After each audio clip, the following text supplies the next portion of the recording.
Polisi Indonesia tangkap dan deportasi anggota Hamas yang punya 3 apartemen.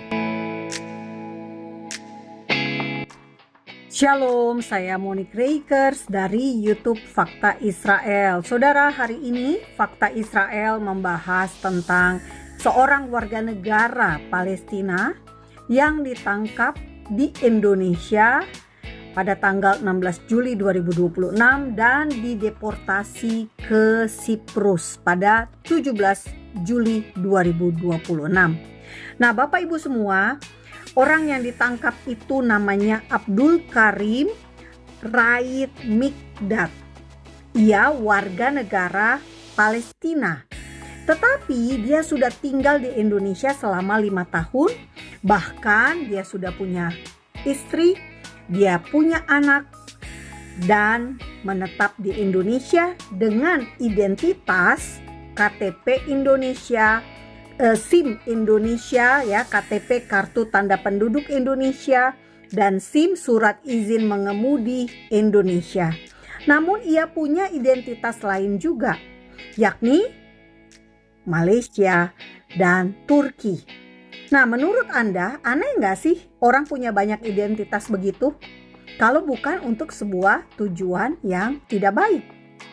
Nah, penangkapannya ini berdasarkan surat perintah dari Kepolisian Internasional Interpol. Namanya Red Notice, ya. Nah, di sini dikatakan Mikdad ditangkap karena ia masuk dalam daftar Interpol sebagai orang yang dicari. Karena apa? Tuduhannya Bapak Ibu semua, ia dituduhkan sebagai anggota Hamas yang tugasnya merekrut orang-orang untuk mempersiapkan serangan ke target-target yang berkaitan dengan Israel. Nah, jadi Bapak Ibu semua, tentu sangat berbahaya. Kalau kita lihat dari timeline, Mikdad dikatakan telah tinggal di Indonesia selama 5 tahun. Artinya sejak 2021. Perang antara Israel dengan Hamas dan Jihad Islam di Gaza baru terjadi Oktober 2023 karena serangan teror Hamas, Jihad Islam, dan juga organisasi-organisasi teror lainnya di Gaza terhadap orang Israel yang menewaskan 1.300 orang dan menculik total 253 dengan 2 orang yang sudah disandra sebelum 7 Oktober 2023. Nah, Bapak Ibu semua, artinya dia sudah ada di Indonesia sejak sebelum perang. Jadi, kalau kita menilai apa yang ia lakukan di Indonesia tentu mencurigakan. Mengapa ia ada di Indonesia? Fakta Israel menduga ia ada di Indonesia untuk tujuan mengumpulkan dana. Dana-dana hasil sumbangan dari warga negara Indonesia yang ditujukan untuk Gaza. Namun ia sendiri sebetulnya kelahiran Ramallah. Ramallah adanya di tepi barat, di Yudea. Nah, Bapak Ibu semua, bisa diduga orang ini pasti punya kegiatan ya di Indonesia. Tidak mungkin tinggal begitu lama di Indonesia tanpa penghasilan, tanpa uang untuk menghidupi istri dan 8 orang anaknya. Dan kalau dilihat dari rumahnya, Mikdad ini punya apartemen di Bintaro, di Bintaro dan juga di Puri Kembangan serta di Tangerang. Jadi ada 3 apartemen. Nah, Bapak Ibu semua, semuanya itu butuh biaya. Nah, Fakta Israel menduga uang pembeli apartemen berasal dari uang donasi dari warga negara Indonesia yang seharusnya dipakai untuk kemanusiaan di Gaza. Namun tidak dibawa ke sana karena memang sulit, Bapak Ibu semua. Secara aturan, jika Anda mendonasikan uang untuk Gaza, Maka untuk transfer Anda bisa terlacak oleh PPATK. Jika penerima anggota yang berkaitan dengan teroris, maka tentu saja Anda bisa dikenakan pembekuan dana tersebut. Anda bisa dikenakan sanksi karena aktif mendanai kelompok yang radikal. Dan yang kedua, jika membawa sendiri uang keluar dari Indonesia, maksimal per orang itu hanya 100 juta.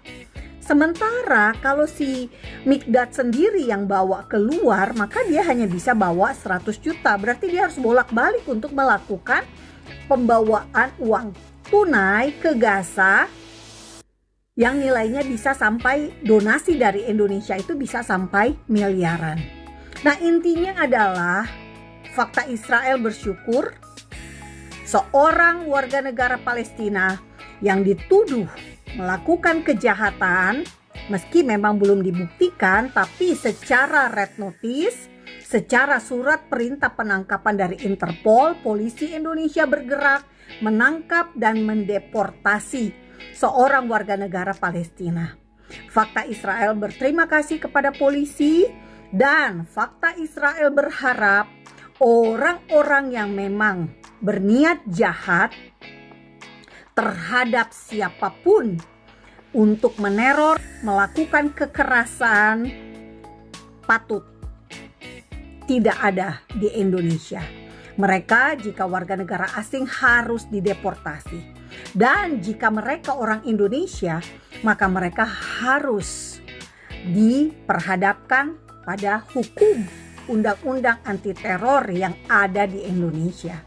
Bapak Ibu, di Indonesia ini belum ada hubungan diplomatik. Jadi jika mereka melakukan teror, yang menjadi korban adalah orang Kristen. Bisa gereja, ya bisa orang Kristen. Karena itu kita bersyukur atas tindakan tegas yang dilakukan oleh polisi Indonesia. Jika Mikdad ini bukan teroris, pertanyaan fakta Israel adalah mengapa ia punya begitu banyak identitas? Mengapa dia punya KTP dan SIM Indonesia? Dia punya identitas Malaysia, dan kenapa dia punya identitas Turki? Mengapa begitu banyak identitas? Jika niatnya baik. Nah, banyak orang Indonesia yang mempertanyakan apakah nanti dia akan dari Interpol akan diserahkan kepada Israel. Fakta Israel tidak tahu, karena sejauh ini Bapak Ibu semua, jika memang orang ini bersalah dan secara hukum dia harus bertanggung jawab atas kejahatan terornya, maka Israel tentu bisa menyidangkan orang ini. Jadi sekali lagi terima kasih kepolisian Indonesia.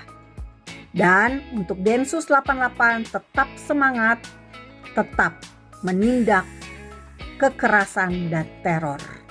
Salam damai dari Fakta Israel, damai hanya bisa tanpa teroris. Am Yisrael Hai, bangsa Israel hidup. Saya Monique Rakers. Jangan lupa subscribe YouTube Fakta Israel, karena Fakta Israel belum ada di Facebook, Instagram, dan tidak aktif di TikTok. Semua yang Fakta Israel kerjakan ini hanya ada di YouTube Fakta Israel. Terima kasih. Saudara, terima kasih Anda mendukung pelayanan edukasi dari YouTube Fakta Israel. Silakan bagikan link video-video YouTube Fakta Israel agar semakin banyak orang Indonesia mengerti tentang Israel, terutama di akhir zaman ini. Fakta Israel juga menjual merchandise. Anda bisa membeli melalui pesan WhatsApp 0811 160 164, atau jika Anda tertarik, mari ikut tur ke Holy Land pada 2026 ini. Terima kasih.